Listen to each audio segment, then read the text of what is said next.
So NBC Sports posted this today, and it's Michael, and this is an awful image of him right here, talking about the Joe Mixon situation. And I'm gonna play the beginning of this and kind of give my thoughts, opinions on the whole thing. Let's go ahead and listen up to this. Bengals have done a pretty good job for most of the. Another item that continues to linger, although the Bengals have done a pretty good job for most of the offseason in selling the nothing to see here routine. And we've established that the NFL's real motto should not be football is family. It should be nothing to see here. The Bengals have sold us all that there's nothing to see here on the future of Joe Mixon. They want. So, to avoid the whole copyright strike process, I'm just gonna say what he says. What he talks about is how that there is a time, and the time is coming now, for the Bengals to have Joe Mixon take a pay cut. Because once you get to training camp, let's say hypothetically speaking, he tears his ACL, knock on wood, obviously, hopefully he doesn't, or he gets a season-ending injury, his whole contract is now guaranteed, right? Everything is guaranteed on that contract.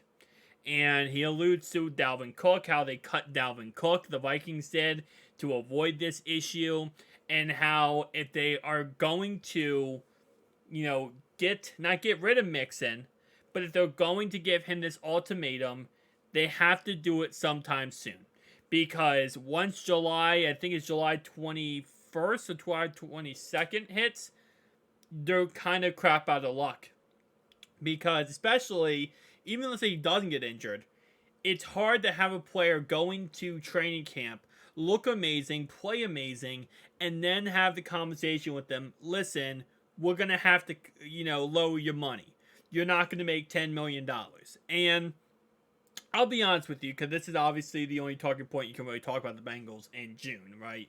That's why he's covering it. Based on what I've heard and understood, I haven't heard any pushback from Joe Mixon's camp on the cut, right? Not on the cut, but on the taking less money. I haven't heard many things in either direction, whether it's for the cut or against the cut. So I don't think Cincinnati is really worried about it. Now, obviously, yes, you want to have more money because, listen, at the end of the day, T is not signed to an extension. Right now, he is slated to play this season on a $4 million contract, and that's not right. I mean, at the end of the day, T deserves more money. He's going to get more money, but they need to, allocate more salary cap toward those things, right? Toward the idea of, okay, well, we need money for Joe, we need money for T, we need money for Joe, it's not Joe Mixon, Logan Wilson, we need money for DJ Reader. There's a lot of players that need to eat here, right?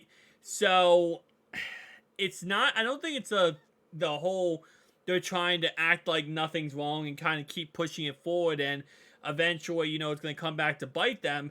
I think in reality is, you're just, again, they're not worried about it. And I think there's going to be a conversation, right? And I think we all think this at this point. There's a conversation that's going to happen eventually. And that conversation is going to be, Joe Mixon and how much he's going to be making. But I don't think that they're concerned about it right now in mandatory minicamp. And to his point, Michael Fabiano here, or Michael Florio, I don't know why I keep calling him Mike Fabiano. Mike Florio, maybe that is sometime soon, right before training camp. But I don't think it's going to be, in a negative context, and I don't think it's going to result in them cutting Joe Mixon. I think, especially with how they drafted Chase Brown, the goal for the Bengals is Joe Mixon is our starter, and we're going to find complementary pieces to go around him. And I think he does allude to the end here that maybe if they cut Joe Mixon, they could pick up Dalvin Cook.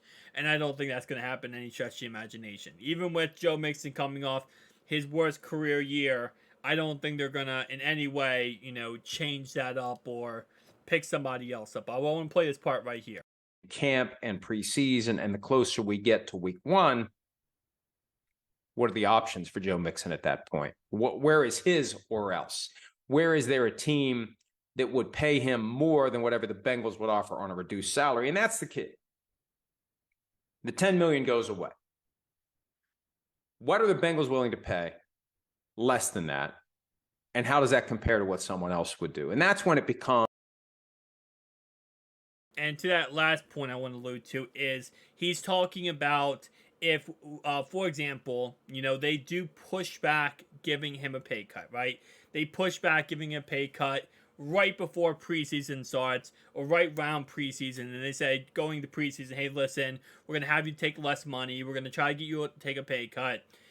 If he says no and he gets cut, right? Because let's say they cut him because he doesn't want to take a pay cut, where does that leave him, right? And that's what Florio is speaking to right now, is what are his options?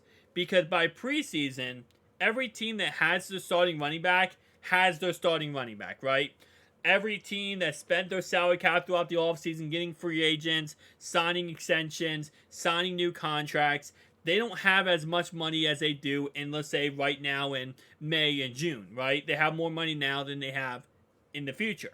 So if you cut him right now and you ask him to take a pay cut, then yes, he has options to go elsewhere. He right now could go to the Minnesota Vikings. He can go to the Miami Dolphins. He can go to a lot of different teams. But as you get closer and closer to the season, especially with, second wave free agency continuing, the options start dwindling down. So for his best interest, it would be to, if you're gonna have him take pay cut, take him right now. And if he doesn't want it, then if you cut him, he has more options. Again, I don't think there is in any way here the animosity that Florio and other people, I've seen a million articles about this, and it's not the first person who talked about this. I don't think there's any animosity between Joe and the Cincinnati Bengals, and I don't think there's any like tension of, oh well, we don't think he'll take a pay cut, or he'll take a pay cut, or we don't know, we have to contact him, and I don't think there is. I think if they bring up the conversation, there'll be business like, and they'll agree to a new number, and that's it. The Bengals have been very clear that they want him on this team. Joe himself have came out and said to the allegations that he's going to be cut, that that the front office, Mike Brown, and everyone has been very vocal that they want him. So I don't think this whole narrative, and again, like I said, it is June, so we're gonna see all these things pop up like crazy, and it's gonna be this huge thing like, oh my gosh, what if Joe blah blah blah. But I think people are reading too much into this or trying to make a narrative that simply isn't there. I think there's gonna probably be a conversation, and there might have already been conversations. Thing is that I know in general in football is a lot of times things get leaked or things get posted or things get talked about, and as fans or the media, we find out about things, right? But sometimes that's not always the case. Look at that this season with Joe Burrow this offseason. Joe Burrow and the Bengals have made it very clear they're going to enter negotiation talks, and they're not going to make this public. This is going to be behind the scenes. They're going to talk back and forth, and they're going to handle this in a business matter. And that, I know it's weird to say that nowadays with how the NFL has gone, but that is how you're supposed to professionally do things. And that's just probably how this Joe Mixon situation is going to be handled and figured out. I don't think it's going to be a thing where, oh, the Bengals are fluffing over Joe Mixon, or Joe Mixon is gonna, refuse to do this out of the third. No, I think this is just going to be handled the correct way, and I think that the Bengals know that they don't have to force this right now. It's not a subject you have to talk about right now.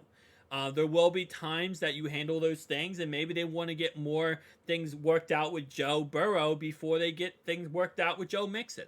You never know how things go. At the end of the day, these are organizations. They have their own priorities. They have a list of things. People's jobs are to figure out how to do certain things. So I think he might be a little bit reading too much into this or thinking too much into this. I don't think it's exactly how he is listing here. But guys, tell me down below your thoughts and opinions. I'll see you guys in the next one. Peace.